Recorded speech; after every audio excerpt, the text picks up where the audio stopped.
शाम प्राची टीवी पर सीरियल देख रही होती है, तभी उसकी सास वहां आती है।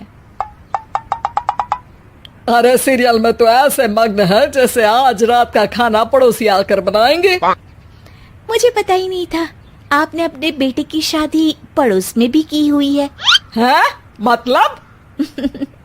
मतलब इस घर में सारा काम बहू ही करती है, आप तो सिर्फ खर्राटे मारती हैं। अच्छा जी, फिलहाल तो तुम आराम फरमा रही हो, चलो जाओ, ये मेरे टीवी देखने का समय है। आहा, इसीलिए मुझे भगाया जा रहा है। सॉरी, अब तो बिल्कुल नहीं जाऊंगी। प्राची की इस बात पर दोनों सास बहू के बीच टीवी रिमोट के पीछे बच्चों जैसे छीना झपटी शुरू हो जाती है, जिसके बीच श्लोक भी काम से घर वापस आ जाता है। हाँ, आज मेरी चूहे बिल्ली की जोड़ी किस बात पर झगड़ रही है? अरे तेरे बीवी मुझे टीवी ही नहीं देखने दे रही। अरे तुम्हारी मम्मी मुझे खाना बनाने के लिए फोर्स कर रही है। अरे वाह, ऐसे बेतुके रीजन पर तो बच्चे भी झगड़ा नहीं करते। अरे मुझे कुछ मत बोल, सब इसने ही शुरू किया है। हाँ हाँ, जैसे आप तो बहुत दूध की धूली है ना। अरे बस, दोनों चुप। प्राची जाओ, खाने की तैयारी करो। और माँ तुम छोड़ो, तुम्हें क्या बोलूं, शांति से अपना सीरियल देखो, मुझे दोबारा लड़ने की आवाज सुनाई नहीं देनी चाहिए।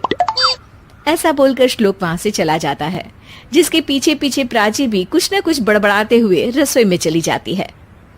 हाँ हाँ, सासू जी को तो कुछ बोलेंगे ही नहीं, बस मुझ पर ही हुक्म चलता है, खाना बनाओ, जैसे मैं इनके घर में खाना बनाने के लिए आई हूँ। इसी तरह शाम बीतती है और रात को श्लोक और प्राची की सास खाना खाकर सोने चले जाते हैं, लेकिन प्राची गुस्से में कुछ खाए बिना काम में ही लगी रहती है। इस घर में किसी को घंटा फिक्र नहीं पड़ता, मैं खाऊं या भूखी रहूं। प्राची कुछ देर के लिए रसोई से बाहर जाती है और जैसे ही वापस आती है तो वहां दूध का भरा ग्लास देखकर हैरान रह जाती है। फिक्र पूरी है, बस दिखाना नहीं है। प्राची दूध पीकर सोने चली जाती है और अगली सुबह एक बार फिर सास बहू का कार्टून नेटवर्क स्टार्ट हो जाता है।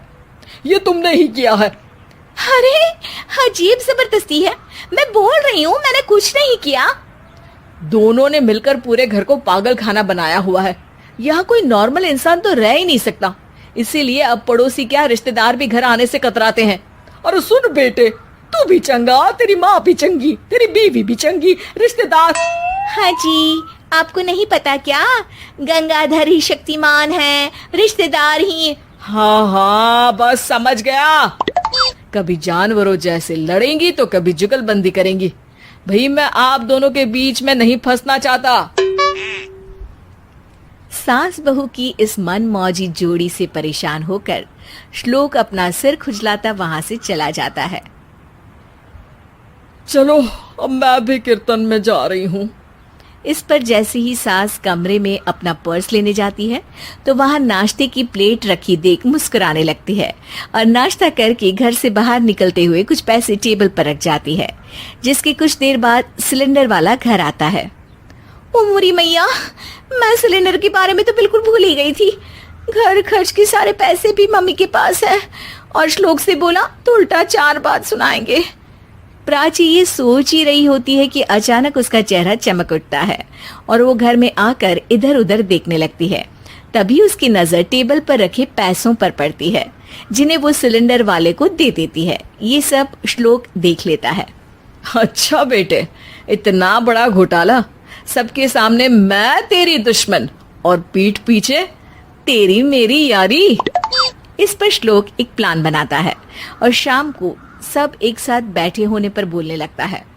माँ, तुम दोनों की बहुत लड़ाई होती है, इसलिए मैं सोच रहा हूँ कि प्राची को उसके घर छोड़ाऊं, इससे वो भी खुश रहेगी और तुम भी। अचानक श्लोक की ये बात सुनकर सास बहू शौक से उसकी तरफ देखती है। अरे ऐसे कैसे घर छोड़ाओगे, मुझे कहीं नहीं जाना। अरे तुमने बोला नहीं पर मैंने सुन लिया, तुम्हें मम्मी के साथ रहना अच्छा नहीं लगता, मुझे पता है। अरे वाह, अरे जब बहू खुद कुछ काम बोले तो वो तुझे सुनता नहीं, और अब जो इसने बोला ही नहीं वो तू समझ गया। जब उसे नहीं जाना तो फिर जबरदस्ती क्यों कर रहा है? अच्छा, फिर आपको मौसी के घर छोड़ाता हूँ, बस अब आप दोनों एक घर में एक छत के नीचे नहीं रह सकती। मैं इस टॉम एंड जेरी की जोड़ी को और नहीं झेल सकता। है? ऐसे कैसे नहीं रह सकते? तुम्हें इतनी दिक्कत है तो तुम्हारा बोरिया बिस्तर पैक कर देती हूँ, लेकिन मम्मी जी कहीं नहीं जाएंगी। बिल्कुल यही सुनना था मुझे। अगर दोनों में इतना ही प्यार है फिर हर वक्त ये लड़ाई का नाटक क्यों करती हो?